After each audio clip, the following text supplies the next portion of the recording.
Hey, welcome to another episode of Mini BTP. This is a mini Beyond the Pod, just a short version. I'm Brandon Mileski, Pat Micheletti, former Golden Gopher with me as well. We're continuing our vision for the division series. And Pat, we're going up from the bottom to the top, so we only have two more teams left to go in the Central Division today. We talk about the Dallas Stars, who the Wild are very familiar with because they were eliminated by the Stars in the first round of the playoffs last year.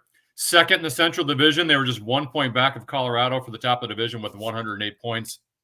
And Pat, I've told you this before, but this is a franchise that I thought was in trouble a couple years ago with the contracts of Seguin and Ben, and just committed to a lot of money, and they were getting older and weren't performing at that rate. And they had one draft in 2017 that basically saved this franchise, in which they got Heiskanen 3 overall, Ottinger, and then Robertson they got in the second round. All three of those guys in the same draft, and that's really kind of saved this franchise, and now they're very competitive.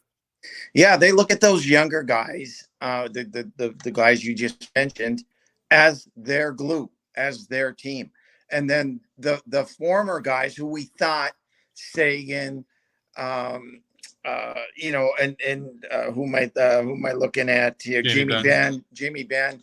That they were at the end of their careers. Well, they got some new life, and they were good last year. So I'm looking at Dallas on paper. And I'm asking myself, I look at their lineup and I say, you know what? That might be the best lineup in the division.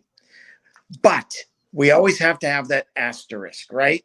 They acquired Matt Duchene, had a big year last year. A lot of people thought he was at the end.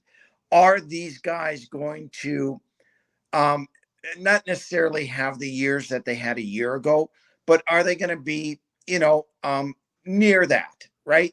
And if they are, with the additions that they made, this pretty good team. Yeah, you just mentioned kind of the one addition. They didn't make a lot of moves this offseason, but they did add Matt Duchene, who's been kind of around the block now a little bit. 1 year, $3 million deal.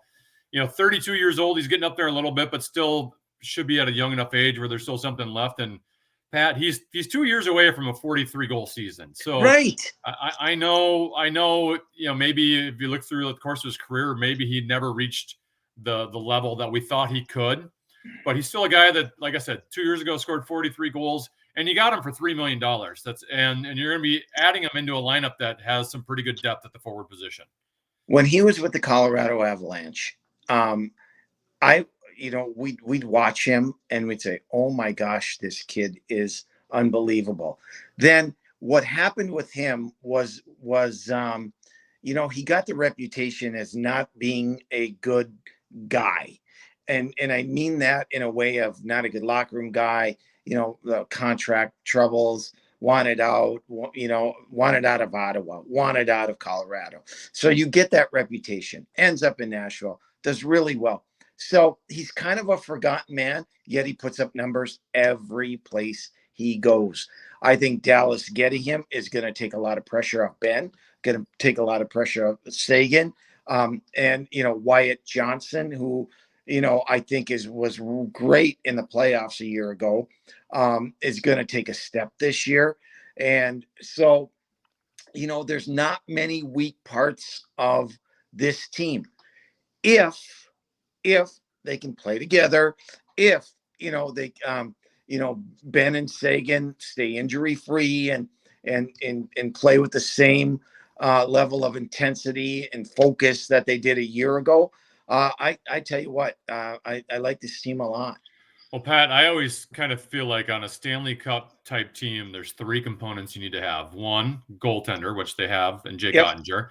2, you need to have a premier defenseman, which I think they do in Miro Heiskanen. And then 3 is you got to be strong at the center position. You look at their centers, Rupe Hintz, who had we haven't even talked about him. Great series against the Wild last year. Joe Pavelski, I know he's getting up there in age, but guess what? Until he falls off a cliff, I'm going to assume he's going to be the same Joe Pavelski. Everyone keeps waiting for him to have that career, that year in his career where it looks like he's done, but he keeps performing at a high level. So I'm going to assume he's going to keep doing that. Seguin can play some center. I know he played a little bit of wing for them in the playoffs. And then you mentioned Wyatt Johnson. So those 3 components of what I believe makes a Stanley Cup contender, they have all that. Yeah, you're right. I think you're 100% correct there. If you are strong up the middle, guys that know how to play in your own end and yet can produce offensively and be distributors of the puck. And with Johnston, he can score goals for you too. And Joe Pavelski, whether he plays wing, whether he plays center, I don't care. I want Joe Pavelski on my power play all the time because no one can deflect or misdirect pucks better than him in the league. And we can all say, yeah, he's getting long in the tooth. He's not a great skater. He's never been a great skater. No. He's got the same speed now that he had, 10 years ago because, it just the way he plays. So he has the elements of his game that you can play with when you're older, right? Like, yes, I look at a guy like Jason Zucker, right? Like eventually, like when his number one asset is his speed and his skating. Yep. And eventually when you get older, that's going to go away. Whereas, as you mentioned, Pavelski's never been a great skater. No. He's great in the face-off circle. He's good in front of the net, screens, deflections, rebounds. Like that's his game. And I think that's something that you can still play with as you get older. Yeah, I agree. And what else do you need, Brandon? You need depth, right? And you go down to their projected fourth line of Foxa, Delandria, and they add a meat and potatoes guy in Craig Smith. He's been around. He's been in Nashville, Boston, but he's tough and he plays tough. And he's just one of those guys that you like on your team as a fourth liner. So and I think Ottinger, he's for sure a top 5 goaltender in the league. And boy, to have that backstop is bodes well for them. Well, yeah, and Craig Smith has been a guy that has been a double-digit scorer, consistently throughout his career. I know he's getting up there in age, but to get him for $1 million, I think that's good. Before we continue, Pat, we do have a new sponsor, Michelob Golden Light, and attention, all the beer league beauties out there. This season, Michelob Golden Light is giving everyday hockey players the chance to check off a bucket list dream: sponsorship. After all, why should only the pros get brand deals? Mick Golden is looking for adult hockey players of every skill level to make their case for sponsorship and potentially win great prizes like custom merch, jerseys, and cold hard cash. For more info, visit goldenlight.michelobultra.com. That's goldenlight.michelobultra.com. One other addition, Pat. Sam Steele is now a member of the Dallas Stars, a guy for the Minnesota Wild that kind of started as a fourth liner, ended up working his way up on that top line when Ryan Hartman was hurt there in the middle of the season. And then by the end of the year, we became a healthy scratch. But he played a decent amount in that playoff series, too, when they had injuries to Eriksson Ek and Hartman there early on in that series. So Sam Steele, now a Dallas Star. Well, interesting. I like Sam Steele, but I don't like Sam Steele in a top 6 role. No. I think he thrives better when you just say, go out and play, Sam. There's no pressure on you. And I think a team like Dallas might be a really, really good fit for him because they don't need him to play on a line with Robertson and Pavelski or whatever the case may be and carry the load for a while.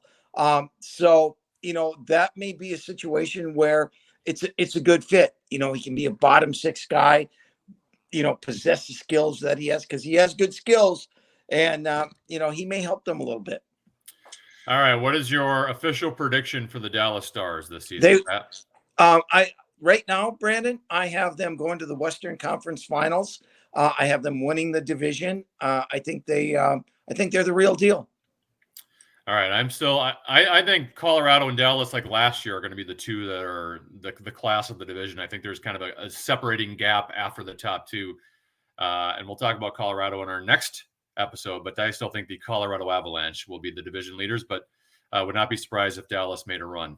Pat, we'll talk to you on the next episode of Beyond the Pod. We'll be talking about our final vision for the division, the Colorado Avalanche. Sounds great. Thank you. All right, he's Pat Micheletti. I'm Brandon Mileski. This has been another episode of Mini BTP. If you've missed any of our past Vision for the Division episodes, where we've gone through basically the entire Central Division, you can listen to them on the iHeartRadio app or wherever you get your podcasts. You can also watch them on KFAN's YouTube channel. Thank you for listening or watching Beyond the Pod. Bye.